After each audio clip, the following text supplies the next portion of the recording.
Balik lagi di channel Bermath Cyber, yaitu salah satu channel yang membahas seputar matematika.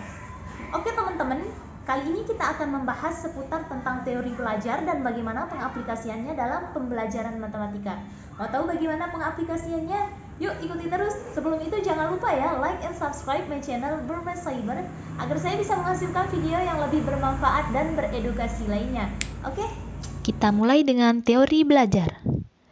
Teori belajar yaitu menggambarkan bagaimana siswa menerima, memproses, dan mempertahankan pengetahuan selama belajar. Kita lanjut ke macam-macam teori belajar.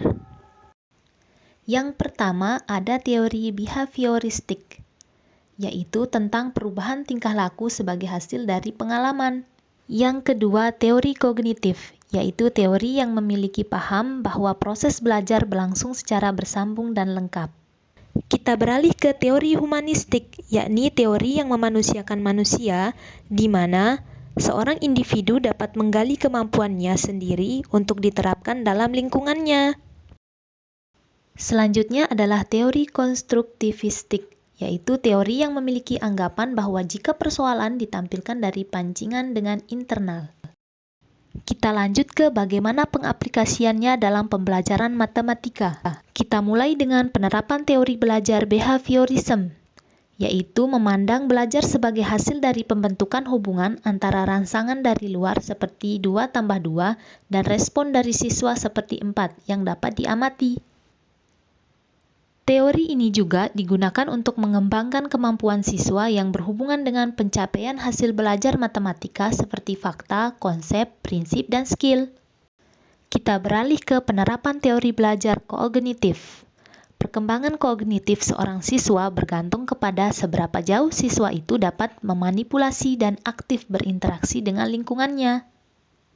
Lanjut ke belajar bermakna David P. Ausub. Teori belajar Ausub menitik beratkan pada bagaimana seseorang memperoleh pengetahuannya.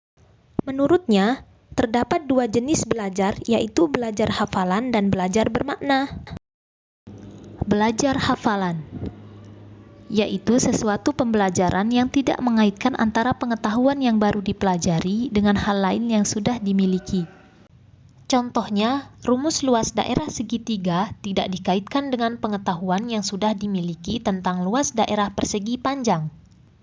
Kita lanjut ke belajar bermakna, yaitu pembelajaran di mana pengetahuan atau pengalaman baru dapat terkait dengan pengetahuan lama yang sudah dimiliki siswa. Contohnya, rumus luas daerah segitiga dikaitkan dengan pengetahuan yang sudah dimiliki tentang luas daerah persegi panjang. Kita beralih ke teori belajar Berner, yaitu yang memiliki keterkaitan dengan 3 tahapan, yakni enaktif, ikonik, dan simbolik, yang merupakan pembelajaran yang memfasilitasi siswa untuk menggunakan yang pertama benda konkret, yang kedua benda semi konkret, dan yang ketiga simbol matematika. Kita lanjut ke fungsi-fungsi dari teori pembelajaran. Yang pertama, teori belajar berfungsi sebagai petunjuk dan sumber-sumber simulasi bagi penelitian dan pemikiran ilmiah lebih lanjut. Yang kedua, teori belajar merupakan simplifikasi atau garis-garis besar pengetahuan mengenai hukum-hukum dan proses belajar. Selanjutnya, yaitu teori belajar menjelaskan secara konsep dasar apa itu belajar dan mengapa proses belajar dan pembelajaran dapat berlangsung. Jadi itu ya teman-teman, teori belajar dan bagaimana pengaplikasiannya dalam pembelajaran matematika. Jumpa lagi kawan. Wassalamualaikum warahmatullahi wabarakatuh.